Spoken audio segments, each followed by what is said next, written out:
estamos aqui na Congregação Amada do Senhor, 5 de agosto de 2018, dia de Santa Ceia. E hoje nós vamos falar de um tema que nós já conhecemos, mas nunca é demais repetir, porque precisamos nos expor aos ensinamentos que são profundos da Palavra de Deus. Nós vimos, quando avaliamos Mateus, o Evangelho, que fala arrependei-vos e crede no Evangelho. Depois vimos em João, que o Verbo se fez carne, habitou entre nós.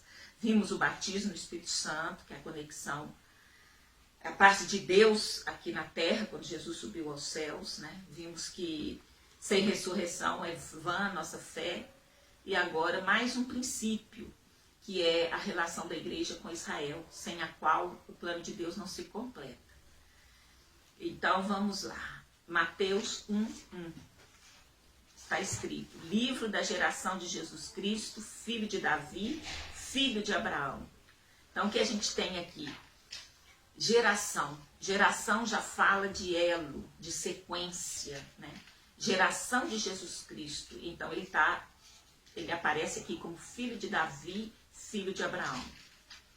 Depois no Mateus 2:1 fala assim: e tendo nascido Jesus em Belém da Judéia, no tempo do rei Herodes, eis que uns magos vieram do Oriente a Jerusalém. Então está falando, se referindo ao nascimento de Jesus, num determinado lugar, em Belém da Judéia, num determinado tempo.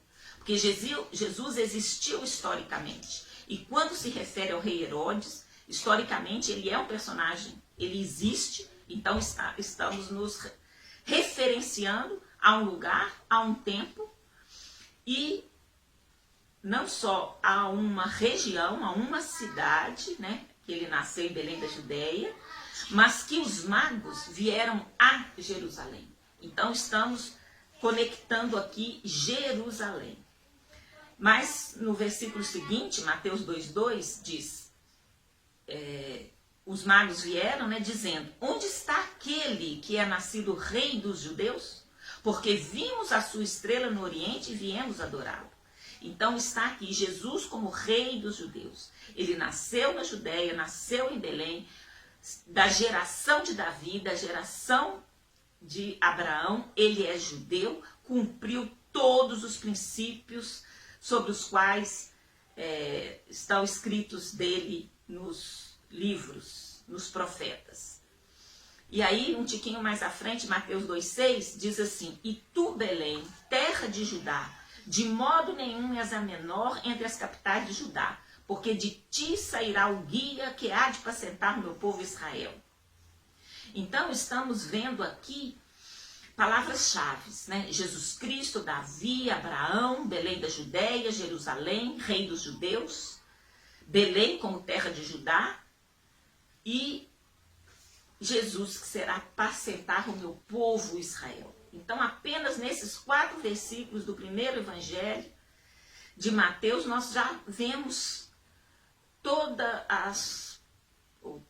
muitas palavras que nos relacionam com os judeus, com Israel e com Jerusalém.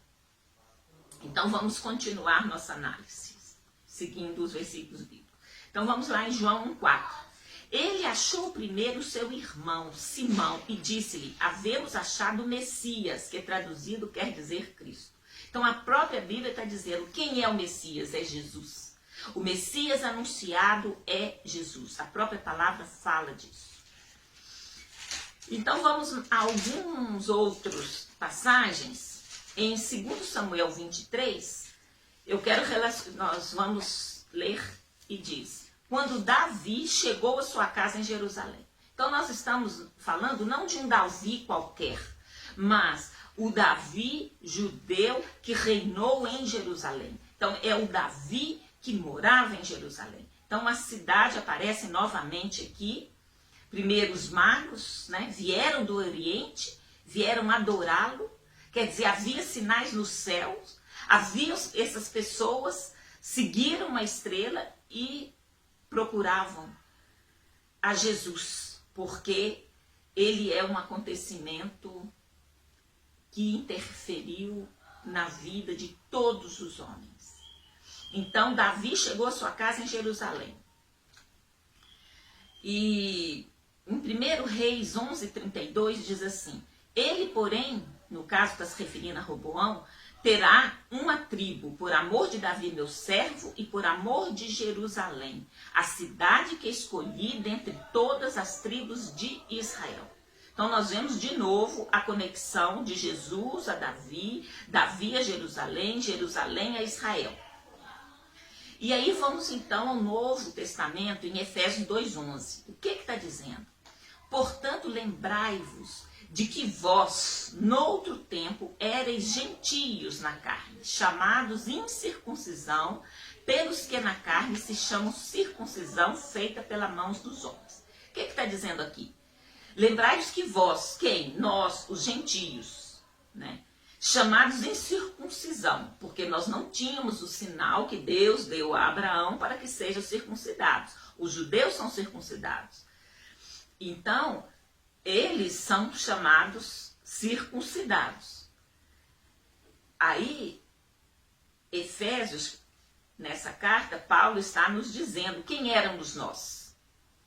No verso 2 ele fala que naquele tempo estáveis sem Cristo, separados da comunidade de Israel e estranhos aos concertos da promessa, não tendo esperança em sem Deus no mundo.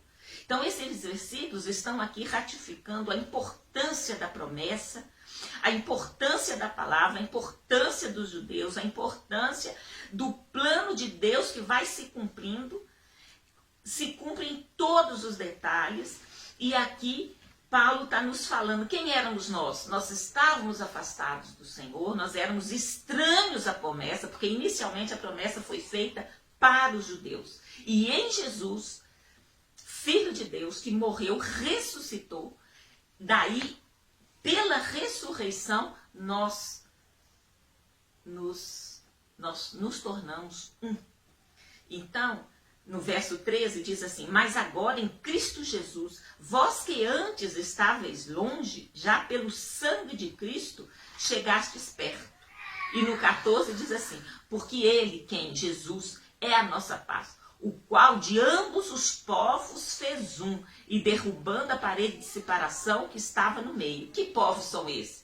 A igreja e Israel. No verso 15 diz: na sua carne desfez a inimizade, isto é, a lei dos mandamentos, que consistia em ordenanças para criar em si mesmo dos dois um novo homem, fazendo a paz. Então, nós somos o resultado de um novo homem, porque em Jesus caiu a inimizade, caiu a barreira que separa a igreja dos judeus. É isso que a Bíblia nos ensina, que nós devemos nos reconciliar, porque ele nos reconciliou através da cruz. No verso 16 de Efésios 2 diz assim: e pela cruz reconciliar ambos com Deus em um corpo, matando com ela as inimizades.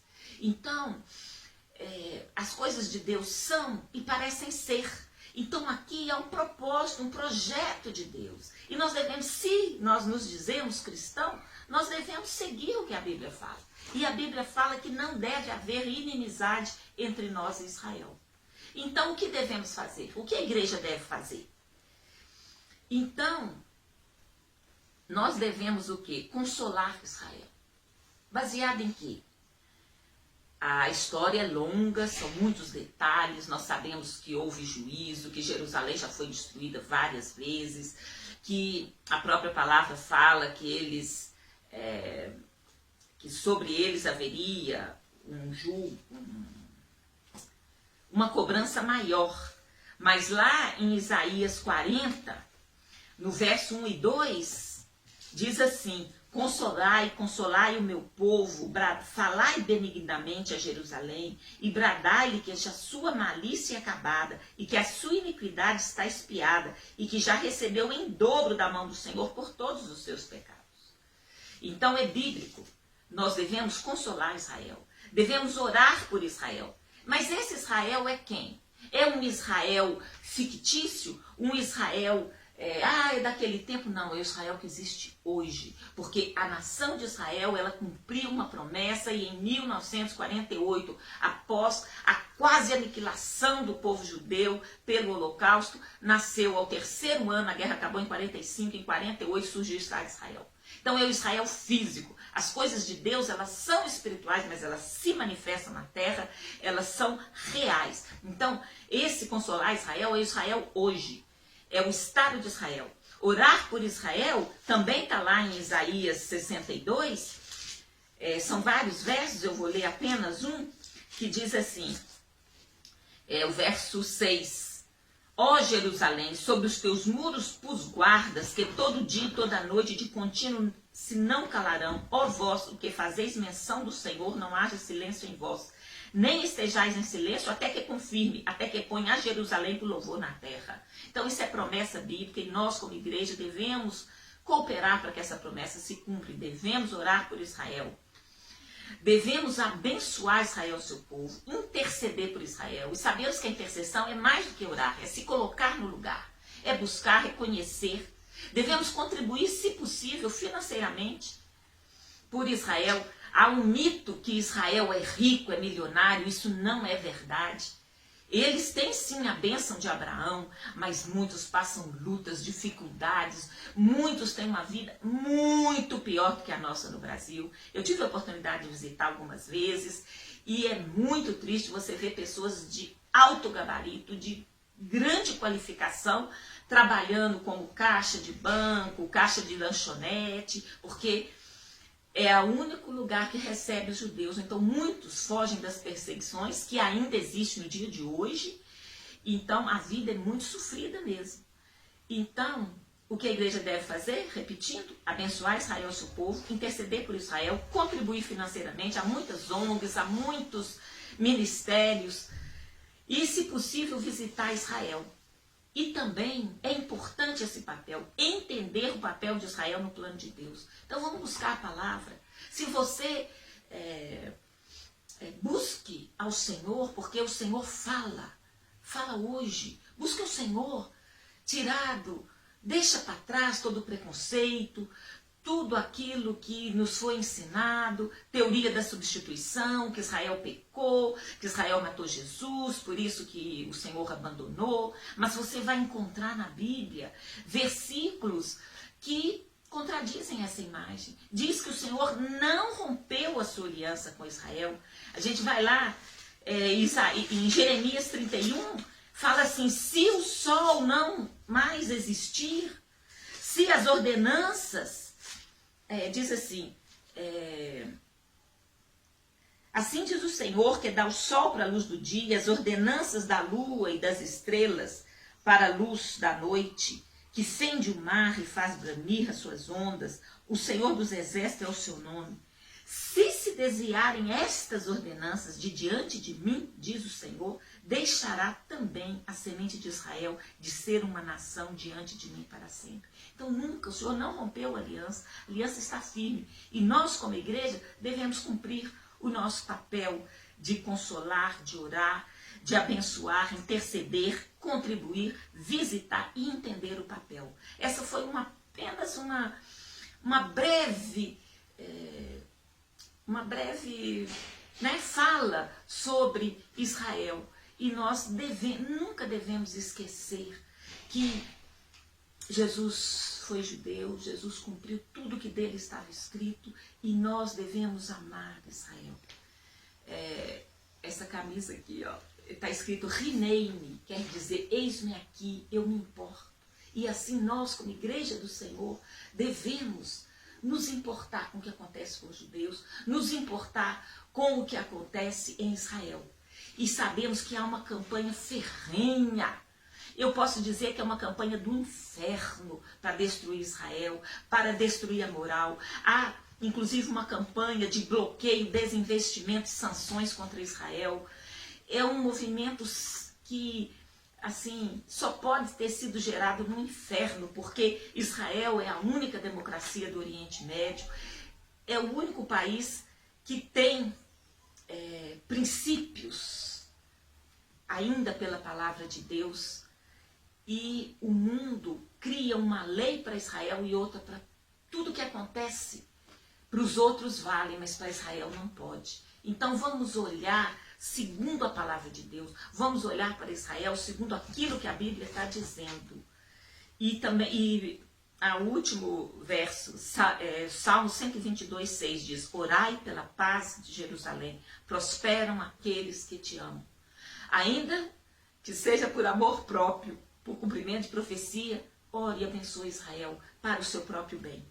E mais eu falei que era o último, mas o último mesmo é Ezequiel 5:5, que diz: assim diz o Senhor Deus, esta é Jerusalém, coloquei-a no meio das nações, estando os países ao redor dela. Você pode colocar Jerusalém e fazer os 12 portões que existem em Jerusalém e fazer dividir a terra, e você vai ver que Jerusalém é praticamente o centro da terra. Por isso se fala tanto em Jerusalém, um país minúsculo, um país sem grandes riquezas, não há ouro, não há petróleo. E por que o mundo tanto se importa? É porque o diabo odeia Israel e ele quer destruir Israel para que Jesus não volte, porque Jesus está escrito que ele vai voltar para o Monte das Oliveiras, e se Israel for destruído, Jesus não volta. Então é um plano do inferno denegrir a imagem de Israel, e nós como igreja não podemos concordar com isso. Nós devemos procurar entender o papel de Israel no plano de Deus. Você não precisa me acreditar no que eu estou falando, mas você vai nessa Bíblia e leia o que o Senhor fala sobre Israel, busque revelação do Espírito Santo, e você, com certeza, se for honesto, assim, sincero, você vai descobrir que Deus ama Israel ainda hoje. Então, esta é a nossa mensagem de hoje. O plano de Deus não se cumpre completamente sem passar por Israel. E nós temos esta responsabilidade, porque no começo eles eram poucos e nos trouxeram a verdade. Foi através deles, através de Jesus e daqueles homens que creram no Evangelho, que eram judeus, nos trouxeram a palavra. Hoje, eles são poucos e nós, cristãos, somos muitos. É hora de nós devolvermos a benesse que recebemos dele, que a palavra nos chegou através dos judeus. Então vamos cumprir o nosso papel. Em nome de Jesus. Amém.